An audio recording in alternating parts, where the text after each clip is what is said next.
Hi, guys. Welcome to another chapter of Adventures in the Ink. I'm your host, Scott, and joining me today are my co hosts, as always, Matt. And Mike.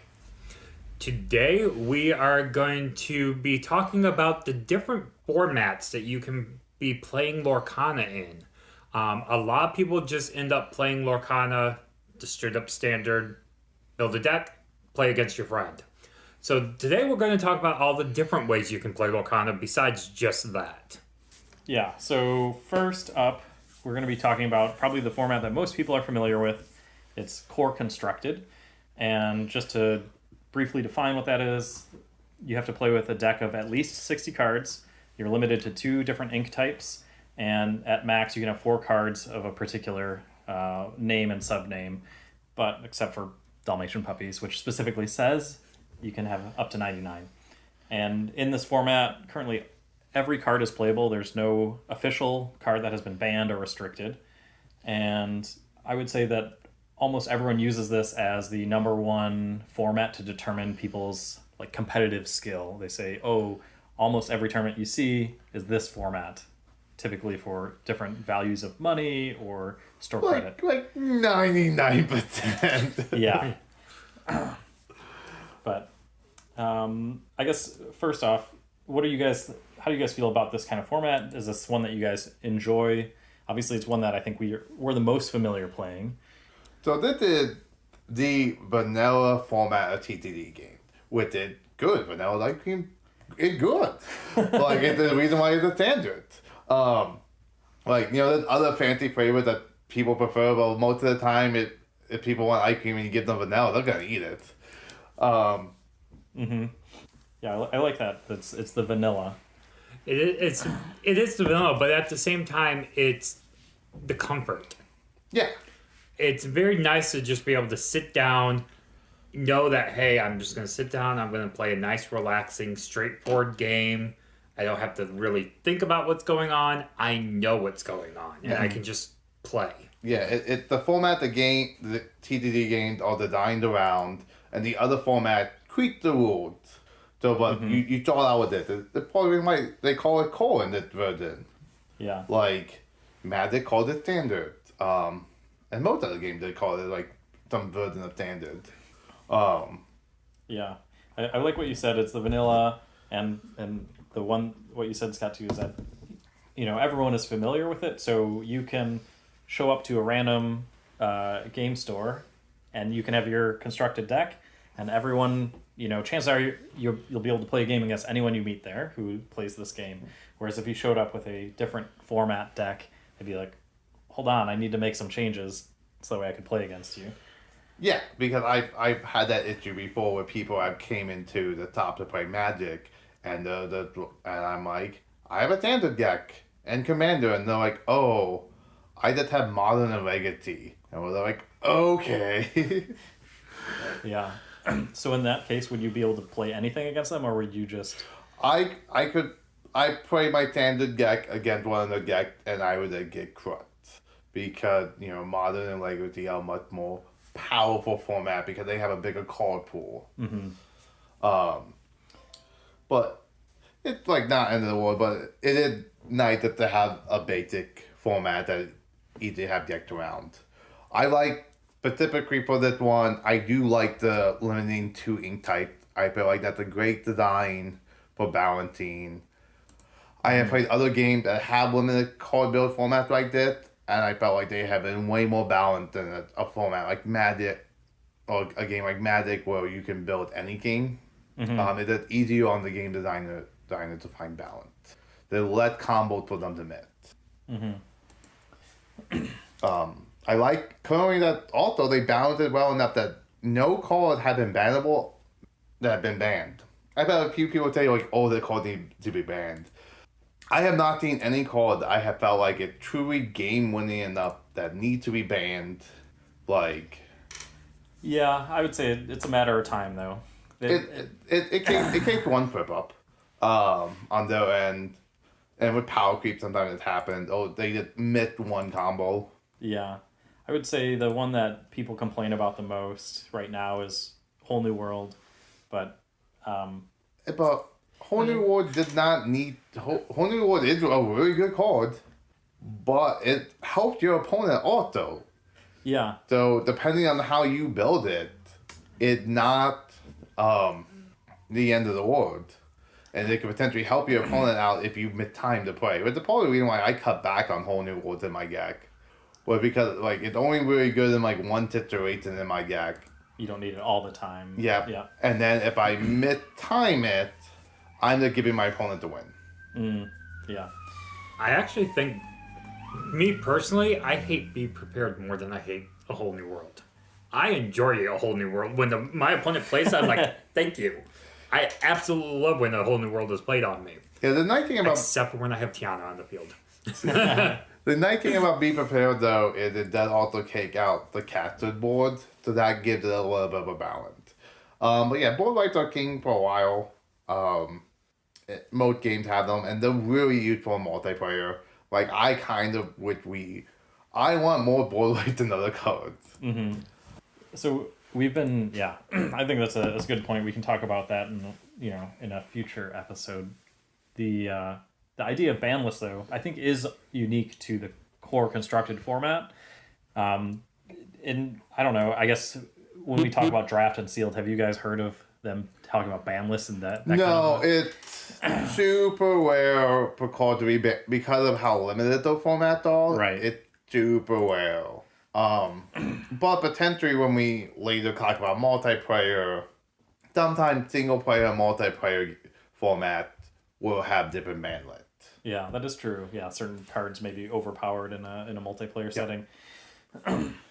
So when it comes to building a deck for core constructed, I think the part that sets this, that makes this so much different than your limited formats is that you have all of the time in the world to create your deck and to test it until the day that you're actually playing it. Yeah, you can really perfect the deck, really understand it, and that's why it's the go-to competitive format. Mm-hmm. Now, do you think, because...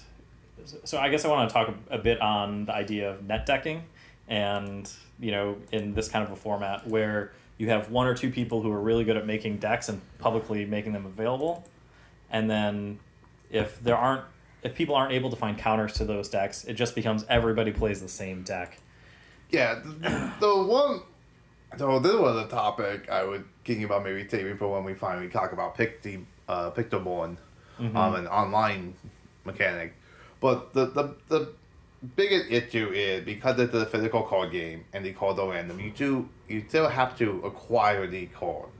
Yeah. So you may see a deck list on the internet. You might not have the card to make it. So you make it as close as you can, and that's why we see a lot of varieties in Timber decks. Because sometimes people that don't have full copies of their card, so they pre-copies of their card, and they throw them something out, and then that card ends up being working out pretty well. So it's a good way. Looking at online decks is a good way to get an idea, and you want to customize it to what you have in your collection and your style of play. Mm-hmm. But yeah, that's what you're talking about is a big issue. What I paid attention to Yu-Gi-Oh! Duel Masters was in the high-end competitive and on that online platform, they played two decks. You played the main competitive deck, and you played the counter to that deck. And that was the only two decks were being played competitively online. Oof. Which is not healthy for a game when only two decks are what people are playing. And that's also what happens when you have one deck more powerful and you have a platform that's digital where everyone can potentially get access to every card they need. Yeah.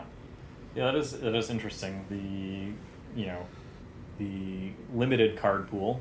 I mean, not in the sense that you only have 60 cards to choose from. It's the fact that, like, to make your 40 card deck is in a limited format, but the limited as in you have to physically go out and buy all the cards to make sure you have it. And now it's like if you have the money and you just buy singles on TCG Player, it's a lot easier.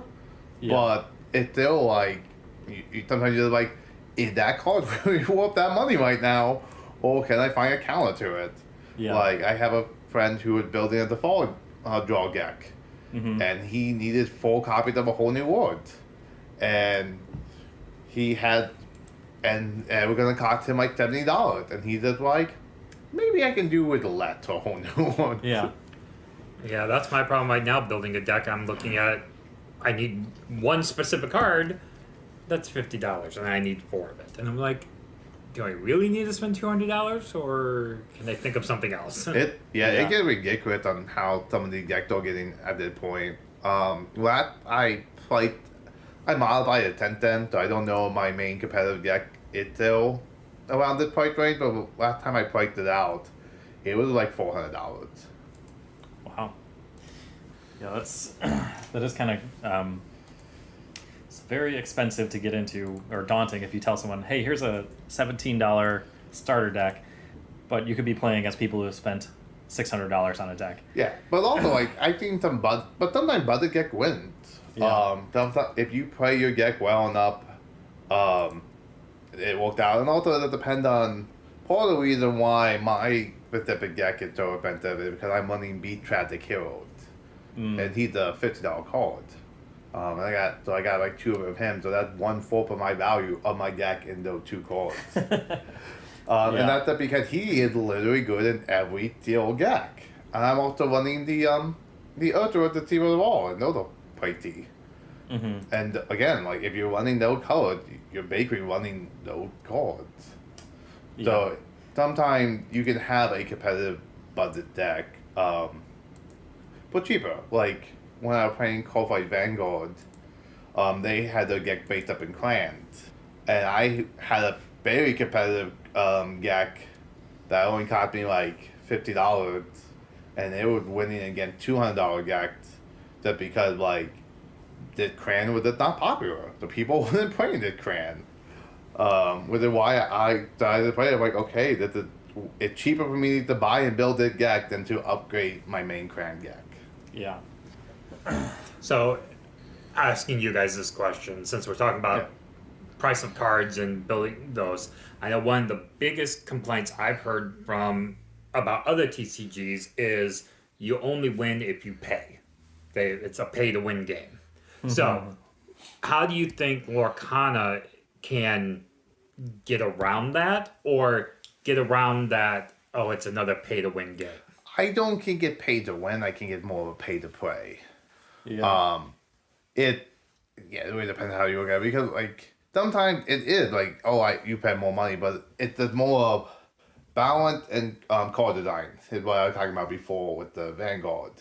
If you just balance the different decks to be competitive, the one everyone playing is always going to be the more expensive one. But just because someone is playing the more expensive one does not necessarily mean they're going to be winning. How do you get around the perception, though? Because that's a lot. I know a lot of people, when I talk about TCGs, even store owners from other stores have said that game is a pay-to-win game, meaning whoever pays the most money for their decks is going to win. So one is just, I think it's a perception that is never going to truly go away. But one is just get people more familiar with how the game works, how much skill actually goes into it. I remember back in the day when I was like 12 years old playing Yu-Gi-Oh! With my cousin. He had a basic total deck. I had my main deck I made. I beat him, and he like, oh, it's just because you have the more expensive deck. So I switched decks with him, and I still won.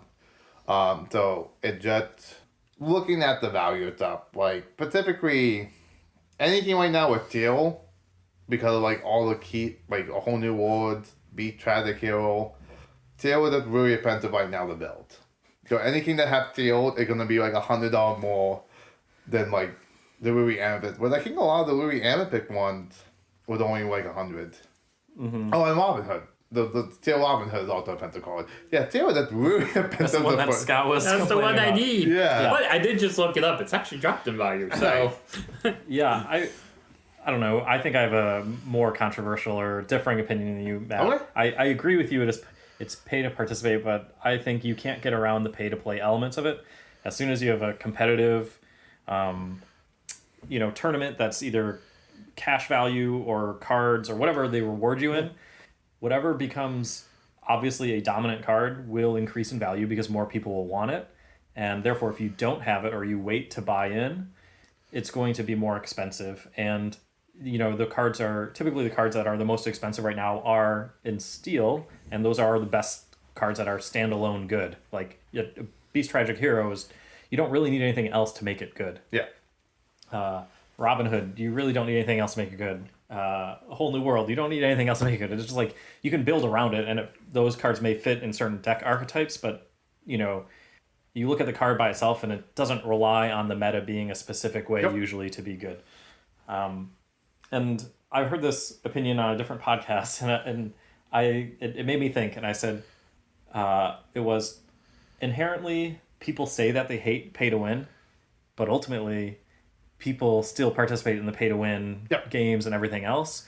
So either there's some disconnect between what people say and what people actually do. Oh. And so I just think that inherently people do like pay to win, even though it's very noble to say I don't like it.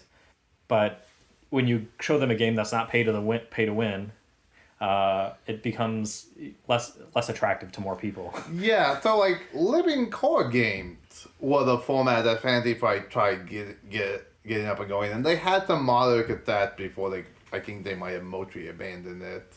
I have to double check. I lost touch with what they were doing during the pandemic, or when they stopped doing Outside Wall. But that was them trying to get around the pay to win thing, where you bought a box and you know exactly what's in the box, and you got a full. So, and sometimes like the phantom pack they had will have a full playset of the card. So you buy one pack, you have a full playset of the card, and you know exactly what cards are in there. Mm-hmm. So that way it becomes more of a pay to play model where you buy the card still, but there's no real secondary market was what's driving up the price. There's no randomness. You know exactly what you're buying. You know exactly what you're getting. The switching to a living card game format. Mm-hmm. Will get rid of the pay to win thing, but you lose the secondary market and you lose the trade cards where people go crazy for that stuff. Mm-hmm. People like buying the cards, people like flipping cards, people like chasing the promos or these rare cards to sell. It's gambling that is it's more mainstream acceptable. People like to gamble in a living card game format. Take away the pay to win, but you lose the gambling, and whether part of the reason why you haven't cooked up. Because at the end of the day, it's all about money. Because I remember playing a game years ago that was a living card game. It was you bought the booster sets, even though they technically weren't boosters, based on what character you wanted. Yeah. And that one booster had the character and all of the cards for that character. Mm-hmm. Yeah, and I guess, don't get me wrong, I don't think Lorcana is completely pay to win. I think there are for sure budget decks that you don't need to spend a lot of money to be competitive, but there will always be decks that will, card for card, or maybe if both players have the same skill level and one player had 3 times the amount of money to spend, will, likely be able to have a more competitive deck. And also, it's not so much how much you spend to the value of your deck is not what you pay for your deck all the time. Especially I mostly get my card from packs. Mm-hmm. So I'll buy a bunch of packs at the start of each set, and then I'll maybe pick up a few here and there for a deck. So I did not specifically went out and spent $400 just on the deck. I went the last set. I only bought 2 boxes. Mm-hmm. Put them on the random singles and the accessories. So I spent probably the last set. I probably spent less than $300. Mm-hmm. Or just around about $300. If the love of my life, Wonderful Darling, listening, I spent less than $300. People don't do the math. How far into this podcast are we that we're expecting our loved ones to not be listening? I think people are thinking too much in these kind of dichotomies of it's either pay to win or it's completely skill based, and I think there are that spectrum of it. Yes, there is some element of pay to win. There always will be in a trading card game, but ultimately you have to say are there enough choices in the gameplay or in the way that the cards are designed to allow someone who doesn't have as much money to make more skillful choices when making the deck, or allowing, creating a more flexible deck, or making those kind of decisions to allow them to overcome that price difference of how much someone's willing to pay. And I think Lorcana does that well with the inking system, resources, choosing the 2 inks, limiting you to that requires a lot more skill going into like planning before you actually play when creating your deck. And also, if you figure out what you want to play early, before like people start posting the winning tournament deck or the meta deck, a lot of times you can find out like, oh hey, this is the winning deck. I'm gonna buy all the card now, or the card is really good and people are creeping on it, and then afterwards it's 2 type of value. With like that beat traffic hero, when I pulled him out of pack, he was only going for like 15, and now he's going for 50. Mm-hmm. So like card jump in value. So if you can find cards you know are going to be good early on, like the whole new world, like a full price set is going for like, I think $70 right now. I pulled them all from packs. Yeah, those are super rare, so they should be easier to get a hold of, but they are definitely, I think, one of the most sought after cards from the first set. Yeah. Which is the main reason why I went with Theo, because I got lucky and pulled all the key cards. That's really how I decide what deck I play. Is like, what did I pull and what do I need to buy to lead them out for? Yeah, I think that's a fun way to play too. If you're trying to be hyper competitive and like win these regional tournaments, yeah, you're going to need to buy singles a lot, and you're going to have to rely on dishing out a decent amount of money to play the most competitive deck. But yeah, I think it's more fun to say, here's my limited-ish card pool. Yeah. Like I bought a box or 2, and now how do I work with what I have to make something that's fun for me to play, and also something that will stand up at my locals or at your 1K tournaments that you want to go to. Yeah, and like, I don't think it worked that well for Lorcana, or how I play it, but like how I used to play Vanguard when it would appear cran bait, I would buy typic cran, and then anything that wasn't in that cran, I just sold. And that paid for the singles I needed to buy for my cran. Yeah. I've heard of people doing that, but it becomes very hard if you're like, so in Lorcana, let's say you were a Sapphire Emerald player. Yeah. Right now, it's just, you don't see any competitive Sapphire Emerald decks making any kind of top 8 lists. So it'd feel really bad if you're like, I sold off all my other cards and there's nothing for me to buy. Yeah, with the fact that Lorcana is you can mix and match the color types, make it worth keeping all the color types. Yeah. So I guess one more thing I want to talk about Constructed before we move on to Limited. What are the cons that you see about the Constructed format? I know it's the go-to, it's the vanilla, but we talked a little bit about pay to win or maybe buried entry for the highly competitive decks. Yeah, it pays to win. Like, it's not a rotating format, which I'm super glad about, because rotating formats are just a money sink. But we're going to start hitting to the issue with, unless they keep reprinting the older set, or we start seeing older cards reprinted in new set, it's going to start being, people are going to have to buy the key card on the second-hand market, which is going to drive up the price. Mm-hmm. So yeah, so it's a more costly thing, and you're gonna require you to have a bigger collection of cards if you want to stay competitive. Mm-hmm. Which is why I keep a full plate set of everything, because I don't know what the future is gonna be good, and mm-hmm. I don't know what new fan-made formats are gonna be made. So right now, if I have a plate, I don't get rid of cards until I have more than a plate set of them. Yeah, I think, I like Constructed. It's always fun to have feel like you really made your deck your own, even if it was like a net deck that you're like, oh, but I really like this other card, so I'm going to sneak that in. The hard part for me is just when you have, if everybody seems like they're playing the same 2 decks, it just feels boring to me. With right now, they've done a good enough job that I'm seeing like 3 or 4, maybe 5 relatively competitive combinations. Yeah, I agree. Right now is like the best time to play as far as like different varieties of decks that you can play. The hard part, another thing that I don't like about Constructed, is and it's not a huge thing for me, but I know it is for newer players, is the barrier to entry. It is, compared to a limited format, it is much harder to get into. At the start of this game, it's not as hard as it will be in 5 years. Yeah. But like you said, finding those legacy cards or those old ones that are still a staple 5 years from now, it's going to be expensive. But it's also learning all of the cards in the card pool will be difficult for those people.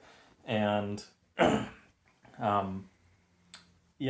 think just the idea of constructing your own deck, it's something, if you haven't played a TCG before, like anyone can construct a 60-card deck, but like chances are, if you haven't heard of what a mana curve is or an ink curve, you're not going to do too well when you realize you only put in things that cost 6, 7, and 8 ink. That's a very any game that have a curve in deck building have that issue, and new players start to run very quickly at the moment. Yeah. What was it? Call of Vanguard have an anime, and like one of the characters had that issue where like he wanted all the more powerful offensive cards, and he had no idea how to build a curve, and he kept losing because of that. But it's really funny too, because every time they switched his deck out with someone else's deck, he won. But whenever he played his own deck he built, he just never won. Yeah. I say that's a drawback too, is just ultimately when you get on ground level, even now, if you're just starting to get into the game, still a great time because there's only 600 and some cards.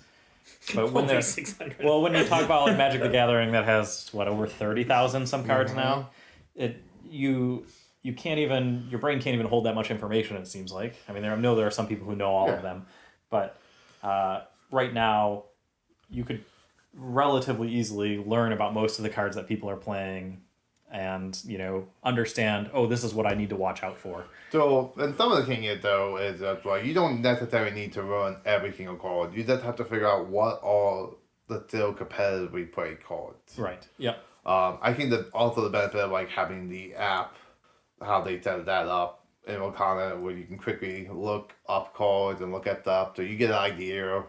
And that's after you start playing, you start learning stuff. Like there's some cards like you never see play even now. So like players aren't gonna need to really learn about those cards. Oh, and the nice thing about it's a card game. The rules are on the card. You see it once, and that's why these formats tend to be the competitive wise tend to be multiplayer. Not multiplayer, a multi-game. Yeah. So like you see it once, and then you're like, okay, I'm gonna let you pull that off one time, and then I'm gonna stop that now. Yeah. That does bring up the last thing that I want to talk about for this why I like Constructed is it enables combo decks, and combo decks are just so much fun. I think is it Timmy, right? Is the character archetype. They have the Spikes, Johnnies, and Timmys. I think it's no, Timmy is the big creature. Oh, okay, then it's the Johnny. The Johnny is the combo. Yeah, one, yeah. It's the inner Johnny in me that just loves to like. Ooh, I see these 3 cards. Yes, a 3-card combo is not great to build a deck around, but when I get it off, it just it's so much fun. And Constructed allows that kind of creative play, whereas the limited formats don't. That's also an episode we could do. We could talk about Timmy, Johnny, and Spikes. And I think there are like some other meta archetypes too that they added on later. Yeah, I don't know them off the top of my head, but Warhammer podcast I listened to, Paul Hammer had a couple episodes on those if people are interested in more of that. Yeah. I'm going to be honest, this is the first I'm hearing of this. Yeah. So I guess we'll do a quick 1-minute rundown. The idea is that when designing cards for a card game or just in general, the types of players that will play the game fall into one of 3 kind of major categories. And you can obviously be a mixture of multiple of these. But Spikes generally identify with, I'm playing to win. I don't care how I win. I will net deck. I will play the best deck. I could even hate playing this deck, but if I win, and that's important. Yep. Timmys are the big creature like Chernobog. I just want to play Chernobog because Chernobog's big and it's fun. And Johnny's are the maybe more the Jafar Whole New World Lamp whatever. Like I got to get this thing set up and I pull out this really cool combo, and it may work 1 out of 10 times, but that's enough for me. If I win 1 out of 10 games, I'm going to be happy because I pulled off the really crazy combo. Yeah, I'm more of a Johnny, but I have my Timmy decked. Like, sometimes I'm like, I want to play that. Like, I made a Tinderbox deck because I'm like, because I'm like, it could be fun. Yep. So, yeah, I would say, most, and there are different in different formats, you may have a different kind of archetype that you play. I think when I play limited, I am totally a spike. But, I'm not like, let's make a location deck. I'm like, no, I can't reasonably make a location limited deck, so I'm not going to try. But I mean, I won my first Magic draft purely by being a Johnny. Well, that's why, I wonder if I can make Walled work. Against Defender, the term I would use in that set. But I did the high toughness card and then had abilities that made them damage based on the toughness. yeah. And I would just wrecking everyone. Yeah. So, Scott, after those description of the Spike, Johnny, and Timmy, do you have anyone that you identify with more? I would probably say I'm Timmy or Johnny.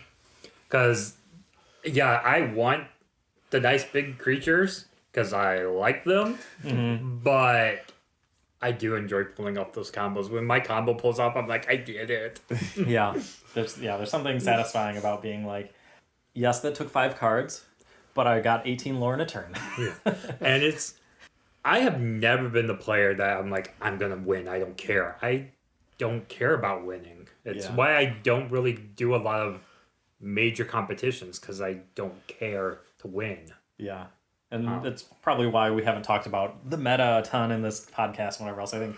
Well, and also the meta is also super dated, and a lot of the topics we talk about. We have some dated topics with current events and stuff, but also the episodes like this are timeless. Yeah. Unless they completely change the core formats.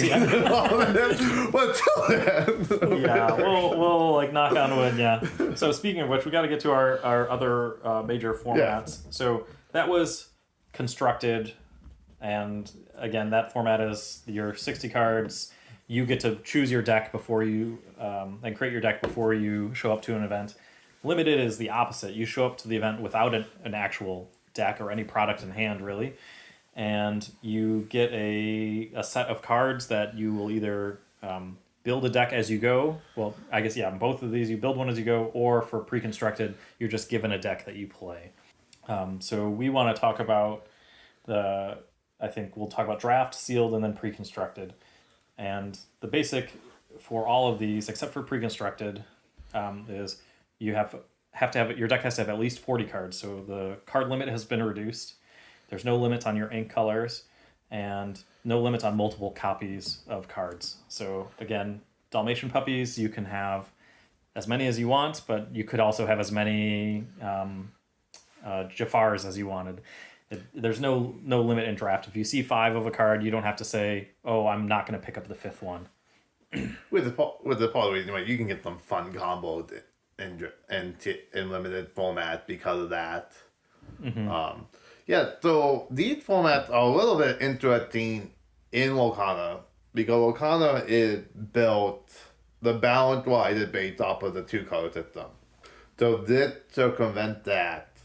And then also, because the resources allow for any color, it makes that go drafting strategies different than what it would be in Magic. Because in Magic, because you have specific color resources, you can, like, sitting at a draft table, if you're paying attention to what cards are missing when a pack come back to you, you can start to pinpoint what colors are being played at the table. And then toward the end, after the pack rotated a couple times, you can start to pinpoint, especially the reversal on the second pack, you can start to pinpoint that player is playing D-colored, that player is playing D-colored. I can tell that guy next to me is playing black-red, and I'm about to pass him this really nice red card. I'm not going to pull that because, like, I don't need anything in the pack. I don't want God to have the cards. Yeah. Yep. So this is a strategy I saw a lot of people complain that you can't do in the Lorcana. You can kind of do in the Lorcana, but it's a lot harder because you can't tell what colors are all. So it's slightly harder to predict what color people are playing. Yeah. Well, speaking of that specific idea, so that idea of taking a card so that way the person down the line won't get it, like people would call hate drafting. I actually did that so on Friday we did a sealed draft, and I ended up taking the John Silver, the 3/3 that gets plus lore and resist when he's at locations, because I thought if I'm playing against anyone that has 2 locations, I cannot take out this card. And he was a rare, so I'm like, the chances of anyone else finding this is not great. And lo and behold, I think the second player I played against had like 4 locations out on the field at once. I was like, if he drew that card, I would totally have just lost right there. In Lorcana, it's probably not a great strategy to hate draft. No, it's a lot harder to do. But also we talk about, for people who have not drafted, the way draft worked is each player gets 4 packs. Some people have done more, but I can forward the official number. You open a pack, you pick 1 card out of it, and then you pack it clockwise for the first one, counterclockwise for the second pack, and then it repeats with each pack. So you build your deck around that, and the pack you pass them around until the one pack is completely gone, and then you open the next pack. Mm-hmm. Yeah, and so the fun part about this is that it is I would say it's a hybrid between constructed and sealed, whereas you're building your deck as you go, but you have more than just the cards that you specifically opened, because you can hope to see other cards and say, oh yeah, I'm planning to see this card eventually, or maybe this common or uncommon would really be good in my deck. What I enjoyed about it, this was the first time I played a Lorcana draft, was Friday night. And what I ended up finding myself doing, and I know Matt talked about it too, was I'm learning to play cards I would never have touched otherwise. Mm-hmm. Draft was a great way just to experience other cards. Yep. Mm-hmm. And then a lot of time, especially in Magic, I'll play a draft deck like the Walled Defender one I was talking about earlier. Mm-hmm. Like I played it, I really enjoyed it. I went home and I turned it into a full deck for a different format.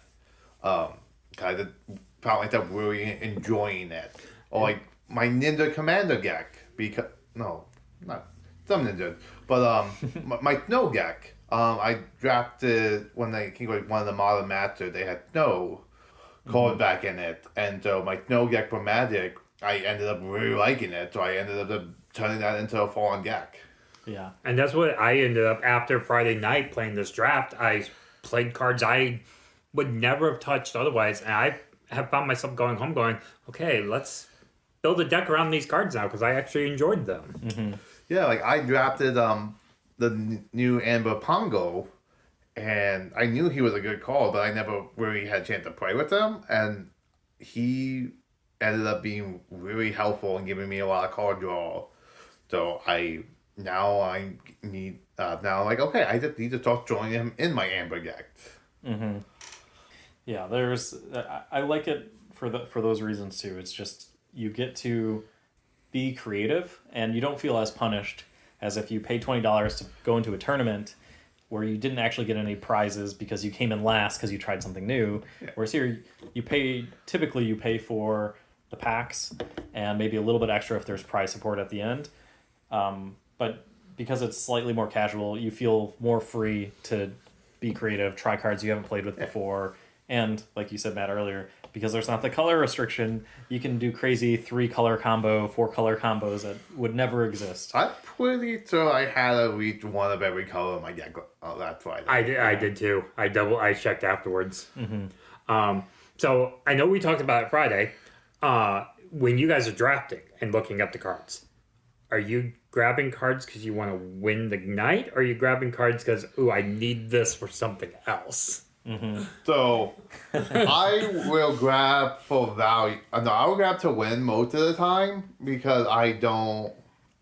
When I played Magic, I got really the person that was kind of teaching me or mentoring me in Magic was very anti drafting for value. You draft to win, and that's normally the philosophy I go with. but I did like late pack sometimes. Or like we had what was it? It was a crew tat and Medica de Bell being packed around. Yep. Then no one would grab me. And I'm like, well, I don't need any of the cold combat running items. Yep. But I don't have a full playtest of Magic of the Bell yet. So I'll grab Magic of the Bell.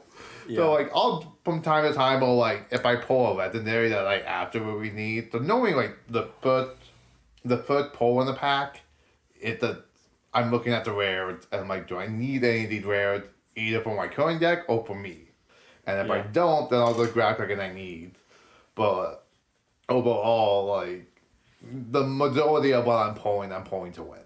I on Friday was pulling cards I needed. That was the first thing I did was I opened the pack and I'm like, okay, which one of these do I not have in my collection yet? And that was I would grab that. Not even paying attention to what the card did. I'm like, I don't own it. It's mine now. I mean, that's not a bad idea if you're looking to fill out your collection, as long as you don't mind like losing to it when you actually play the matches, or if there is price support. Let's say you had to pay for $10 on top of all the packs, then you have to do the math in your head. Is it worth paying $10 extra to be able to pick and choose cards that I need for my collection? But yeah, sometimes though, like that's out the window when you just like open like, well, that's a $50 card.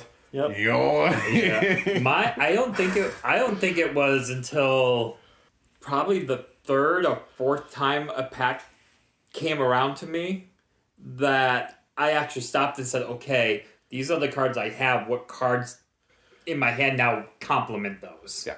Yeah. The first couple of rounds, it was like, yep, I need that card. Yep, I need that card. Those I don't have those. It's mine now. Yeah. Yeah, I'm definitely a draft for winning the draft itself, and that's partially because when I was growing up, with my two older brothers and some of our friends, we would do Magic the Gathering drafts, and what we would do was everyone would draft whatever they wanted to play. You'd play out all the games, round robin, and then based off of who won overall, you would everyone would pick out their rares and super rares or very valuable uncommons, and you'd put them in the pot. And whoever got first gets first pick. Whoever got second gets second pick. So it was kind of the prize incentive to do good and to pick good cards rather than just pick the most rare card.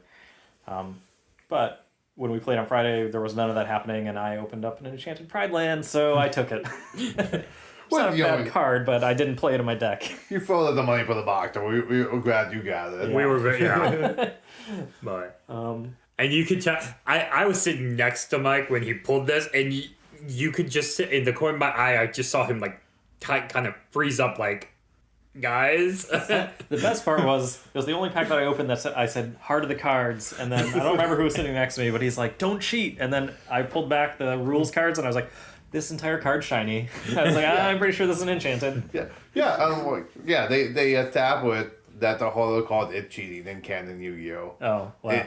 He's willing the card he needs the most to be out the top. All right, well, I'm sorry I cheated in draft, but remember, kids, hollow card is cheating. Yeah. With honestly, ever since that became a thing, like I hear that so much. Like I went to like Wakanda last Thursday at a different local store in the area, and one of the person I was playing against said, "Hold the cards." Yeah, I hear. I go and play a different card game on Mondays, and I hear it every week down there. Yeah. So for those that aren't familiar with the Yu-Gi-Oh canon, is the main character Yugi, right? When he was playing, he would say something to the extent of like heart of the cards when he just needed one out of his remaining cards to win, and he would just happen to will that card into existence and then play it. Yep. Yeah, that might not be the best topic for the podcast, but did you have a childhood, Mike? You didn't watch Yu-Gi-Oh! You didn't watch Disney? I did watch Yu-Gi-Oh! But Disney was harder to watch without cable, and we just didn't spend that much. But yes, you're just gonna like ram that sword through him. I would say that I ended up just playing, like, I had like 2 or 3 games and 2 or 3 fandoms that I paid attention to, and that was it. Okay. I'm not as well versed as you guys, so. I've had a couple of people who I've introduced to the podcast to, who made that comment about you. It's a poor child who grew up, didn't understand what any of this was. Oh, thanks. My mom's not going to listen to this one. I mean, you turned out as a great adult, Yeah. so your parents did fucking right. Thank you. Oh, man. So, I guess briefly, we'll talk about... we talked about drafting for value, like prize money or drafting to win. Or sorry, not prize money, card value. Like how much dollars is it worth if I sold this? We talked about drafting to win. But do you guys want to give out any strategies or things that you looked for when you said, if I was drafting to win, how do I determine what card to pick? 2 kings. Draw all a king. Draw? And hard removal. Mm-hmm. It is a limited format. And these are very powerful resources that you want for yourself, and you're also denying your opponent. So any card that would give me a draw, grab. Any hard removal, grab. So like Madame Medusa, as soon as I saw that, grab that. Kaboom, grab that. Strike a good match, I was grabbing all those. The Grand Altara, that's like the 4-cost one. Mm-hmm. Anytime I saw her, I grabbed her. I think I might have ended up with a full plate out of her. Yeah, she's really good. I mean, okay body for 4. So it's 3/3 for 4. When you play her, you get to look at the top 2 cards, put one into your hand, and the other one on the bottom of your deck. And I also grabbed Lucky, the 15 Dalmatian, and I got Pongo because again, they give you cards, and so I went with that, and I had a couple of hard removals, and that's why I did very well, because I was able to outdraw my opponent, and then I could just remove what they had, so they had nothing to really deal with, like my wall of creatures. Yeah, I would say I did something similar. When I draft, I typically look to see, will this card get me more than, like, will it trade better than average versus a typical other card of the similar cost. So if I see a 3-cost character whose ability isn't that great and has low stats, you're obviously not going to pick that. Hard removal is just a little bit hard on Into the Inklands. There's not a ton. Nope. I did end up getting lucky and got a Madame Medusa also, but yeah, it's like if you don't get that, or the Along Came Zeus, those are probably the best hard removals in the set. I would say, I'm trying to think if there's any other major strategy. I would say pay attention to your curve. Yeah. So the curve is the idea of, like, imagine like it was like a bar graph of how many cards you have that cost that amount of ink. And you want it to look a certain way or have a certain shape. And the idea is that if you have all your cards that cost 5, 6, and 7 ink, it's great if you get to the late game because every card's going to be powerful. But for those first 4 turns, you might not be able to catch up. If the other person's always playing these 1, 2, and 3 cost cards, your characters might only be able to take out 1 card at a time. You just won't. Your engine hasn't started, and theirs already at the finish line. Yeah, and another king, I was also doing it, grabbing evasive. Because, like, after playing Magic for years, like, you grab the Flyer. It's like, not every card can block them, and if your opponent doesn't see a lot of evasive or doesn't have a lot of hard removal, because it's not common in this format, so that having those cards that are harder to kick out, or not every card can kick out, helped. Yeah. So, like, if I had a choice between two characters that had, like, if one had the evasive keyword, that one tended to have gotten priority over it. Mm-hmm. Yeah. So we talked about drafting, what you would pick. Scott, do you have anything else that you thought of when you were playing? No, because like I said, when I draft, I was grabbing cards that I needed. I wasn't paying attention to. I didn't care about winning. I didn't. Yeah. So I don't draft to win. So. But you still had fun, right? I had fun. I had a lot of fun. Yeah. But I'm also getting the guy. I don't care if I win or lose in anywhere. I'm not that competitive in this game at all. I don't care to be. Mm-hmm. So I'm just playing it because I have fun playing the game. Yeah. I would say the other thing I would say about the strategy for this is not just in which cards to pick, but how to play. You really want to get the most value out of every card that you get. And I saw people who were inking cards that they could have just played. Because once you get to, let's say 6 ink, chances are you don't have many cards that are going to cost 7 ink. And so at that point you should stop inking because you're giving up cards from your hand unless you know that I want to, like, getting the 7 cost card is worth it. Yep.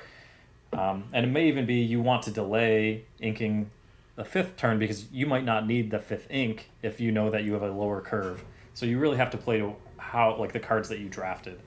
Yeah, and like some sets and cards, it's a bit easier to do like a tribal or theme around what you're drafting. The Instant Ink ones were a little bit harder, but I had like my deck started out as a draw heavy deck, and then I realized the best way to do a draw heavy is low card character. So I did draw heavy low card character that had evasive, and that was my main strategy. Sounds like a very hard strategy to beat. Yeah. So, we don't. Typically, we haven't played a ton of Limited, but it is a very fun format. I would highly recommend it. If you get 4 friends to play, you can do a draft with 4 people. It's a little. The best is 6, because then you can buy an entire box and split it evenly, and you don't. Yeah, you don't want to do less than 6 for a draft because if you're doing less than 6, you might as well just do it the sealed. Yeah. Because you don't get at finding out the point. The actual drafting aspect is better with at least 6 people. Yeah. So with 6, the 12 cards divides evenly, so you'll see 2 cards out of each pack. Yeah. And you're forced to really evaluate the pack to the fullest extent because you know that 5 other good cards won't be there when it comes back. And that is another strategy of saying this card's good, but I don't think anyone else around me values it, or it won't be good in their deck, so I can wait.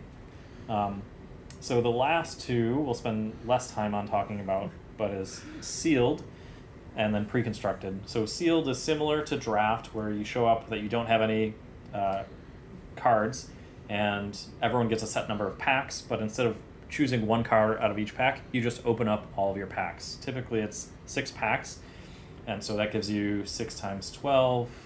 Somebody do the math for me. 72, I think. Sounds right. So that one you have a lot more choices, but you didn't get to choose along the way when you make your deck. You basically eliminate half of the cards, say half of these I'm not going to play with, and the other half I make my deck out of. I would say there are very similar strategies, like removal is king, draw is king, think about card advantage, and really focus on your curve. Like, do you guys have any other differences that you notice between sealed and well, draft? this sealed a lot more luck based. Draft is more skill because draft is you have a better wider pool you're choosing cards from, and you are potentially taking cards away from your opponent. Like sealed is that I might get really lucky and pull some very powerful cards. Or I'll pull no hard removal and got pulled all the hard removal. Yeah. But you do have a bigger card pool to counteract some of that variance. But yeah, I agree. It's that is, I would say, sealed. If you're looking to choose between draft and sealed, and you have people that are new to the game, sealed is probably more beginner friendly as long as they're comfortable building decks. Yeah. Because they don't have the pressure of saying, I have to choose the 1 card that I'm going to keep, 1 forever, and 2 have to play with. Because in draft, you only get rid of 8 cards. So I would say it's more beginner friendly. It feels you can always blame your cards if you lose. I just opened bad cards, so you can a little blame shift.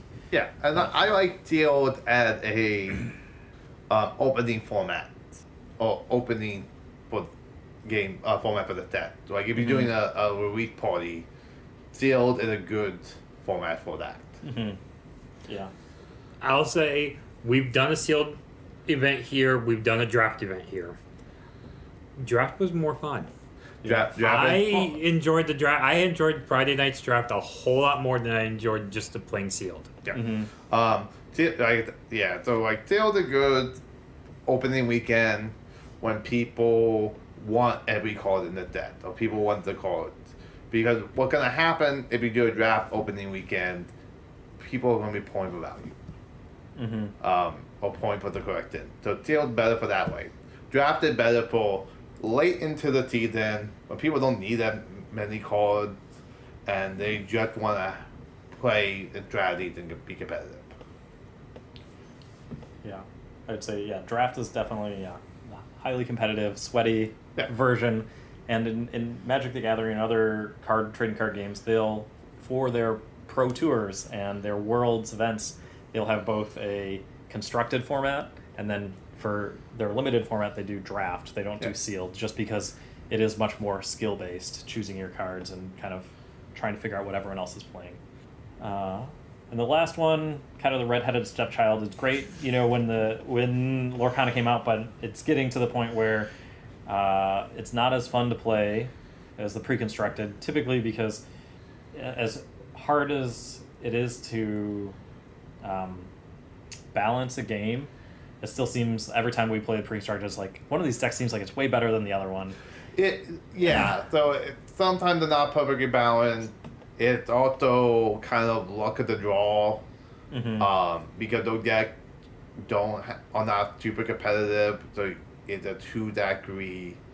A lot of times it's a two get the better draw. Yeah, I think.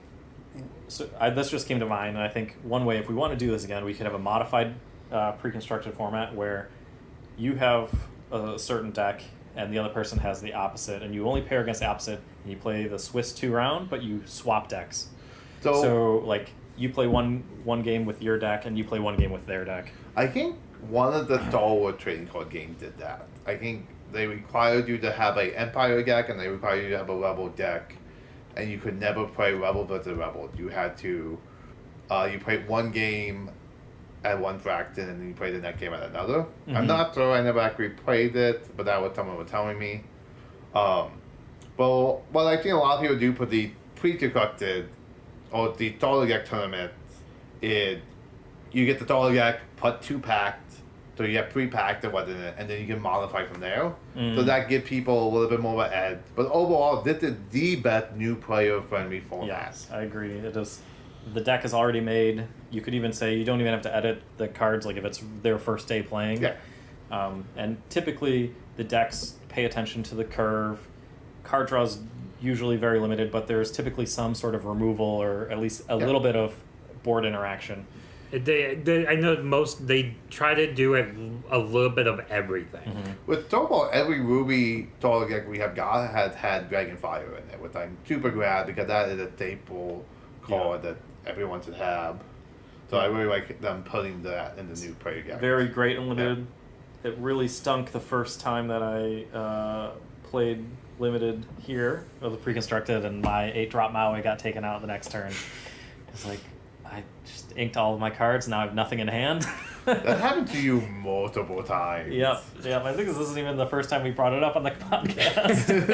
Like, twist that dagger. Trauma stayed with you. Yep. So he doesn't try to play Maori anymore. Yeah. So we're running out of time.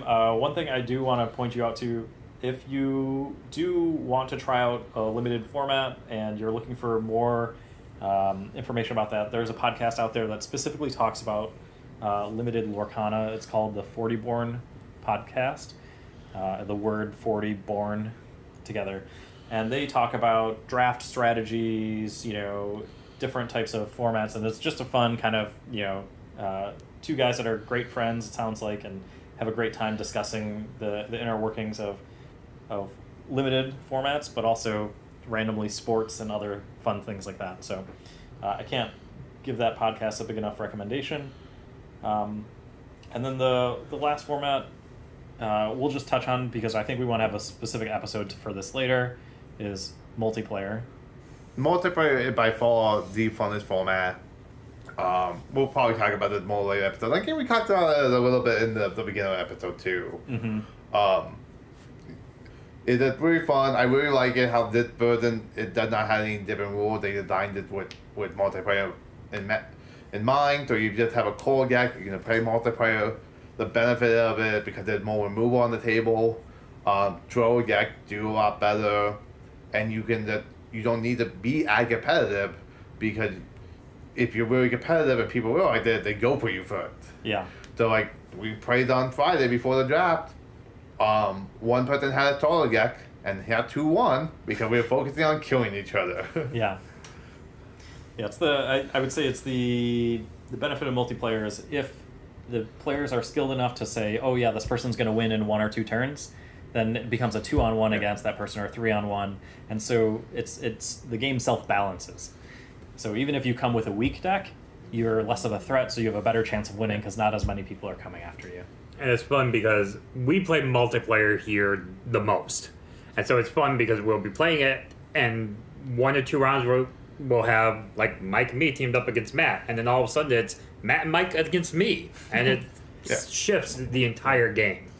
And it does allow for maybe more combo-y decks to be played. You don't have to be as hyper-competitive as a one-on-one format. But now it's time to move on to our card of the week, which, because there are set championships going on this week, we chose Stitch Rockstar, the non-enchanted version. Mainly because none of us have our hands on one right now, hoping that changes. Stitch Rockstar is a 6-cost inkable character, is with 3 strength and 5 willpower. It's a Floodborn hero alien, and he has 2 abilities, Shift 4 and Adoring Fans. Whenever you play a character with cost 2 or less, you may exert them to draw a card, and he quests for 3. And the artist is, I'm going to totally butcher this name, Simangaliso Sibaya, who I believe is from South Africa, as I saw real quickly. So, what do you guys think about this card? It's a great card. I see a lot of decks built around it. And like I said, draw a king in whatever format you're playing. So the fact that every time you play a low-cost deck character, you can tap them, you draw a card.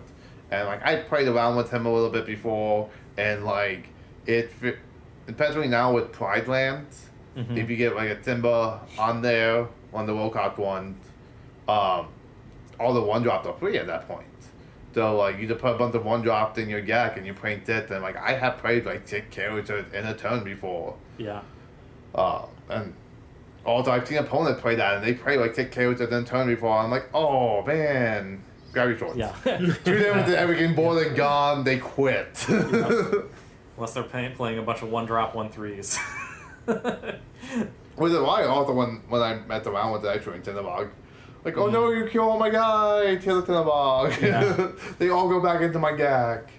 And look, they're out here. We beat. Yeah. Yeah, I like the card. It saw a decent amount of play in the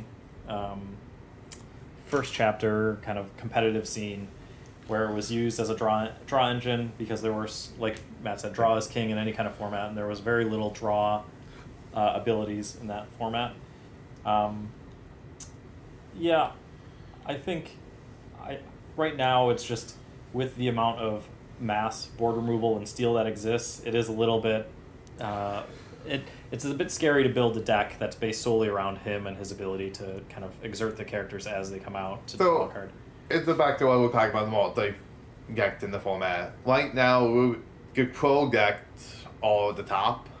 Block talk decked is a good way around control decked, because control decked, other than be prepared, are mostly single card removal. So just by going wide, and if you go wide quickly, you can outpace a lot of control decked. But you do really bad against anything running steel. So like Steel Gong or like Emblem Steel Gets, because they have like Gravity Sword and Big Kings. Yeah.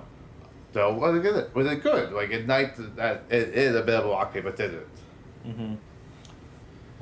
Scott, any thoughts on the card before we get to the art and the thematics of it? Not a lot. I have never played with this card. I've gone up against this card, and I don't know what it is, but it to me was an okay card. Well, it's an okay card now. It was a better card in the first chapter, but now it's okay. Yeah, it's a card you really have to build a deck around. Yeah. I think, currently, there's just a lot of removal that can take it out. Yep. And the 3 lore is great if you get it out early, but later in the game, you know, it's a low chance of you playing that plus a bunch of low cost characters just to get its ability. So he has to kind of sit out for a turn, or you have to have a ton of ink. Yeah, you basically just have to.